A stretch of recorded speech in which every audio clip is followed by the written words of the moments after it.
Hello, everyone, and welcome back to the Outcomes Rocket podcast. I'm so excited to be having a session today. It's actually a two-part session on competitive readiness, the challenges and opportunities in healthcare and life sciences. Today's increasingly complex and competitive healthcare market, organizations face significant challenges in really standing out and effectively engaging their target audiences. Most companies gather large amounts of competitive intelligence on an ongoing basis. How many, however, dedicate enough time to interrogate this data to distill the actionable insights that can inform strategic decisions and deliver competitive advantage? This podcast is going to consider the challenges in part one on navigating the competitive landscape, and in part two, offering some practical solutions that could allow companies like yours to enhance your competitive readiness. Joining us today, we have Zoe Brown and Sandy Richardson from Lumanity. Both are seasoned experts in competitive strategy and market insights. With their extensive experience in helping organizations thrive in challenging environments, Zoe and Sandy are going to share valuable perspectives on how to transform that mountain of data that we're all sitting on into actionable strategies and foster a culture of competitive awareness. So with that, I want to welcome both of you, Sandy and Zoe, to the podcast. Hi, thank you for having us. It is such a pleasure to have you guys on such an important topic. And as we turn the corner on the new year, I think this topic is probably more important than ever. So to get things started, let's talk about standing out in this noisy market. Why is getting competitive readiness right now more critical than it was even a few years ago? I think while a decade ago, companies had the luxury in a way of promoting truly differentiated medicines in big, quiet therapy areas. But the landscape has really changed. Others witnessed that success that these guys had, and they've muscled in. And some of these obvious therapeutic targets, it's led to lots of people parallel development. And if I was to take psoriasis as an example, just in that therapy area, there are 3 and soon to be 4 IL-23 mAbs fighting amongst other mechanisms of action for dermatologists' attention in psoriasis. So it's a pattern that's replicated across multiple therapy areas. And, that crowding is even beginning to happen in some of the more niche indications. I would completely agree with that. And I think, to use a phrase I've heard Sandy use before, this sort of sea of sameness, that's the crux of the challenge, really, is how companies can stand out in that sort of sea of sameness. So how do they outmaneuver competitors to drive differentiation and turn that into a true commercial advantage? And the struggle is that perception is reality. And what may be some very genuine differentiation, genuine clinical differentiation, is very easy to get lost in the noise. And purely and simply because customer choice is so overwhelming. And I think something that's very easy in our field in particular to forget is that healthcare professionals are human beings. And we know as human beings how much choice has moved on in the last several years. How much noise there is. Go and buy a loaf of bread and you've got 50 choices. All of a sudden, that decision becomes more complex than it once was. And it's the same thing. So healthcare professionals have to make very different decisions now than they did several years ago. It's noisy, it's complex, and that noise is coming from all angles. Long gone are the day where it was a single sort of rep force going to visit healthcare professionals. They're getting that information across all platforms. And so it's very easy to lose sight of the complexity, really. Choice making is just different now. Definitely. Yeah. And it's happening with therapies. It's happening with AI. There's so many different AIs out there. How do you differentiate your AI? How do you differentiate your therapy? And this data overload starts to become an issue. Many companies have CI engines, competitive intelligence engines, harvesting loads of data. Why is that not enough? I think one of the first things we have to realize is that short of employing espionage, which is of course very naughty, everyone has access to the same basic competitive intelligence. Everyone's going to the same congresses. Everyone reads the same press releases. Unfortunately, we all tend to end up talking to the same key opinion leaders. And then so we're getting the same information. And the cost of harvesting this information is significant. Companies employ in-house teams, they employ agencies, they gather all of this. And I think having it gives everyone within the organization a great feeling of well-being. Look how much stuff we've got. But it's what you choose to do with it that really makes the difference. And I think where the system really breaks down is the translation of that data into truly actionable competitive insights. So why do you think this happens? Why do people they get all the information and then they do nothing with it, or at least minimal? Why does that happen? So I think, and I would bet that our listeners would recognize this challenge too, and certainly would be interested on perspectives there. But one of the classic issues is that CI is harvested by individuals or programs or organizations that don't really understand the context or the significance, the wraparound. What ends up happening is that the information is provided, it's available, but it's provided undigested and disseminated. So it's hard for the recipients, for the audience, to use that classic analogy, see the wood from the trees. It's what does it mean is lost in the fact it was never contextualized and delivered in a digested form in the first instance. But I think beyond that, and this one will certainly resonate, is time. Members of international country brand teams, they're feeding this internal machine, right? So they are focused, as we all are, not a criticism, purely a reality, on their own day-to-day. That it is a question of bandwidth and the ability to take that forward-looking, future-focused lens. So really what ends up happening in that reality of working life, it's only when the fire bell starts ringing that teams then start to look outwards to the competitive set. And at that point, it could be too late. That's the reality. Yeah, no, that's really well said, Zoe. And that fire bell tends to be the driver for a lot of teams. And you end up getting all this information and there's always a fire bell. It's inevitable. And that becomes the focus, doesn't it? Exactly. So how does data-rich, time-poor show up day to day for medical, commercial, and access teams? Well, Sandy used the expression earlier, but this sort of false sense of security of having information is one of the fueling factors there. Mm-hmm. So you've got all this information that creates a false sense of security, and you think you know the issues, and it's not until really pressed on the details or on the implications that really that insight is lacking or hasn't been seen, or that the time hasn't been taken to see it. So there is a real risk in that focus on short-term delivery, dealing with the fire bell, the kind of burning platform, and not looking up and seeing the threat that's further down the road.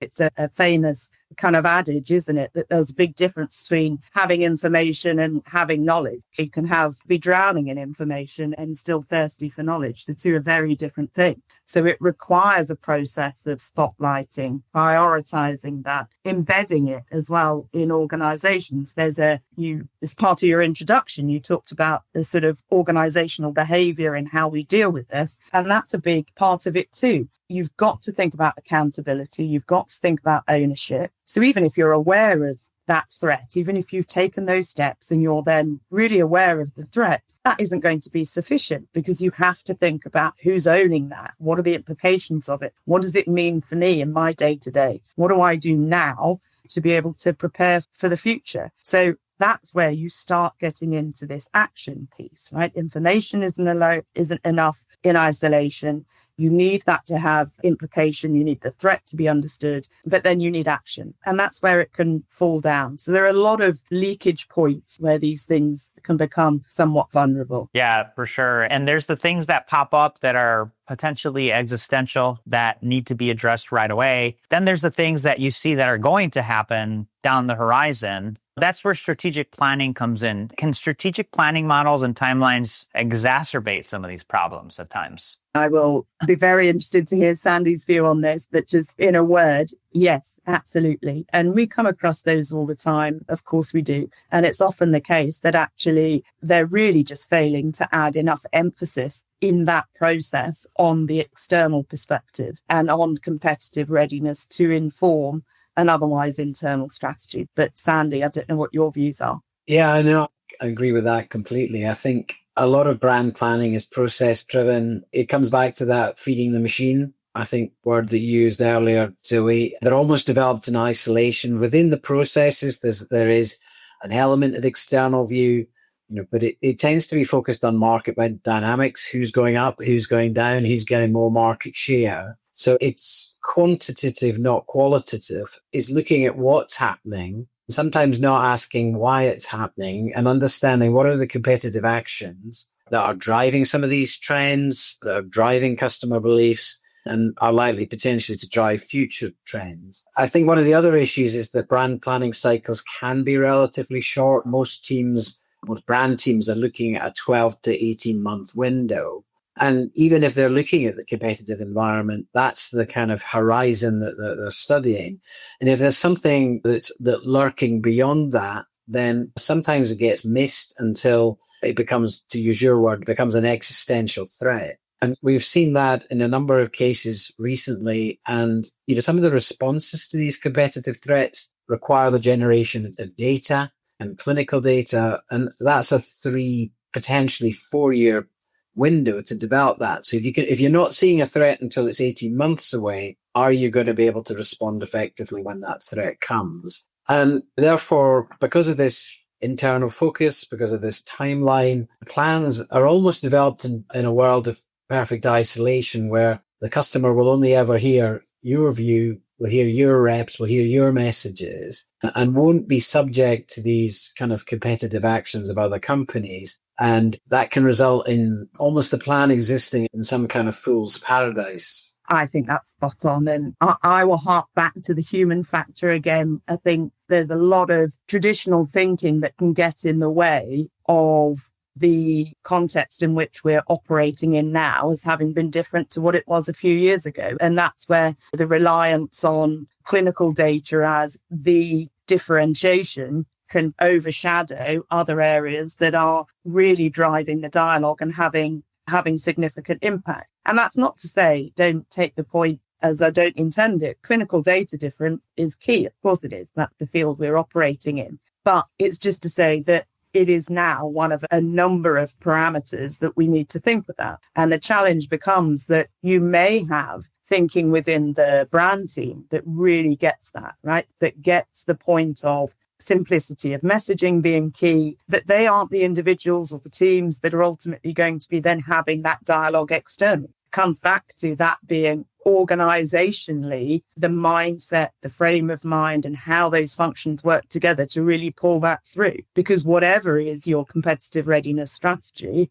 is only going to be as effective as your customer facing teams then are able to deliver that message, right? So if you have teams that are focused on clinical data differentiation when they're customer facing level, if they are still having a very mechanistic clinical data oriented dialogue, even if the brand team has moved on from that, you're going to have a disconnect. It's not going to relay effectively. So part of the challenge is getting all the sort of cogs working together in the same direction, all around the same North Star, all with internal clarity around what's really driving difference. And only then is it working as a whale oil. Yeah, for sure. And I think about the nature of the space that we're in, healthcare therapeutics. It's natural, I think, for teams to default to leading with clinical data. But what gets missed when they do? And maybe I'm just assuming, but why do they default to clinical data? And what gets missed when they do? I think a cynical response to why do we default to clinical data is because by doing that,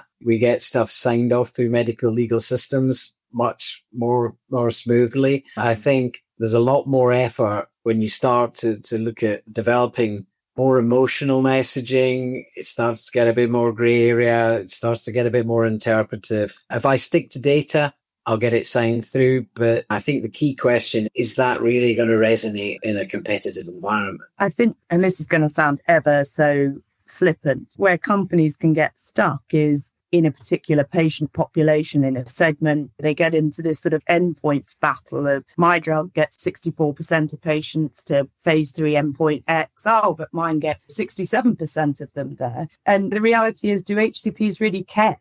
In the context we've described of the volume of noise, inundated across multiple platforms, does that really mean anything? And so meanwhile, you've got a sort of smarter new entrant perhaps that is telling doctors that this endpoint X that's being battled over by 2 competitors is actually meaningless and that something else entirely matters more. And that's the thing. New drugs to market, they change what is actually important. They change what is driving decision making. Side effects may not have been important in driving choice purely because there were no treatments available with minimal side effects. Along comes a new entrant with minimal side effects. All of a sudden, that's an important driver. So again, it comes back to this traditional thinking. It's not enough to think that a market, even if you've been operating in it for a long time, because that market evolves. What's important to HCPs evolves. What becomes tangible evolves. And so you can't be shocked that an entrant is gaining market share so quickly when actually they're just having a simpler, more emotional,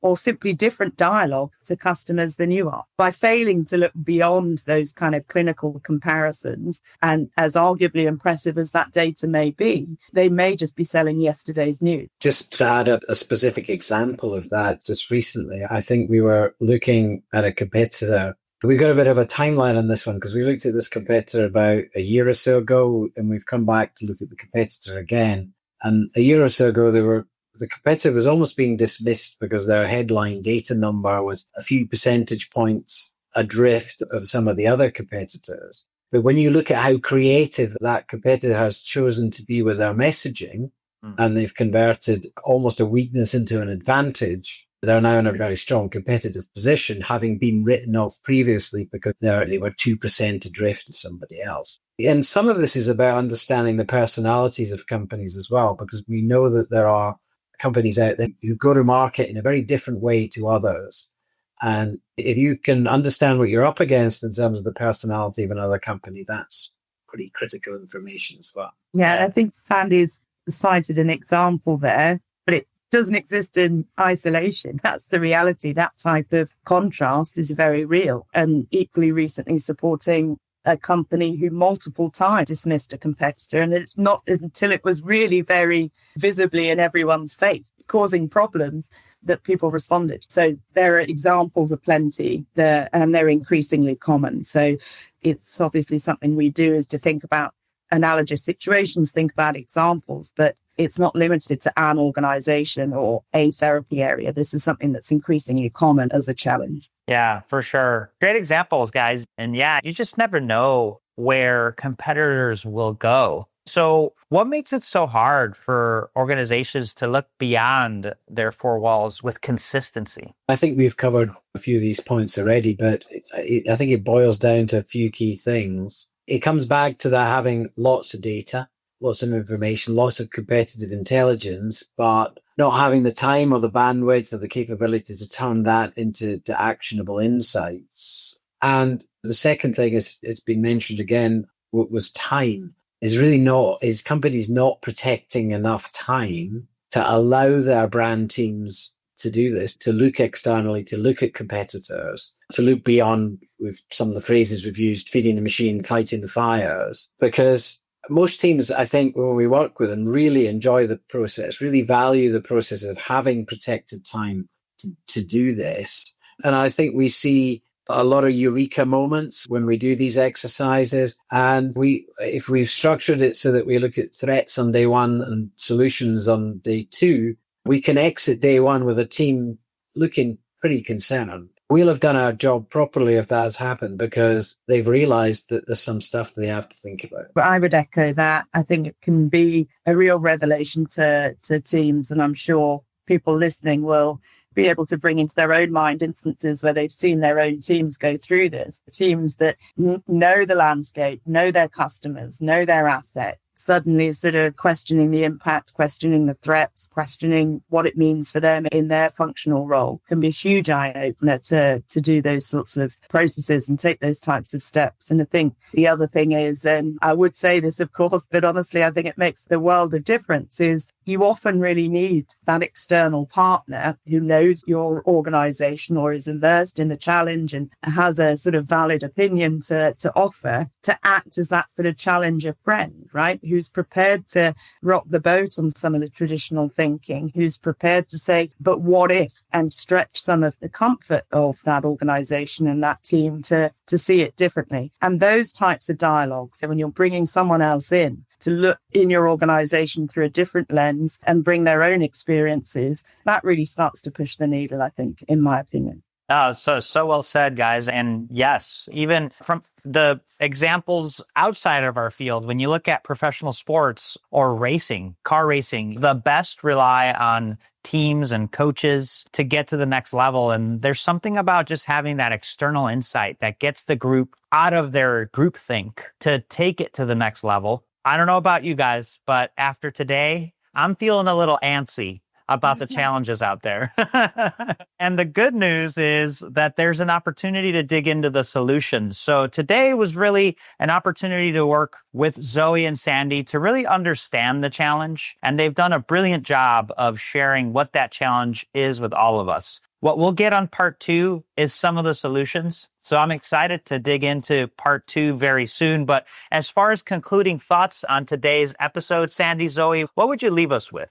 I would urge companies to invest the time to do this. It's critically important. Don't rest on the CI that you've got. Do something with it and protect the time. It'll be great for your business and your teams will really enjoy the process. Yeah, very similar my side as well. I was asked recently by a client looking at all manner of upskilling of marketing excellence across his team. If I could change one thing, what would I change? And I said it would be teams' ability to do competitive strategy and competitive readiness well. And I stand by that. I think across all areas we work in, you are always going to need to bring it back to that. It's always going to give you the edge if you approach those steps with the sort of competitive lens. Brilliant. Really appreciate those closing thoughts. Folks, thanks for tuning in to today's episode. On part 2, we'll be diving into some of the solutions and ideas that you and your teams can take in this competitive intelligence space. Make sure you check out ways to get in touch with Lumanity in the show notes, as well as the places where you could learn more about Sandy and Zoe's work. Thank you all for tuning in on part 1. And Sandy, Zoe, thank you guys for being with us today.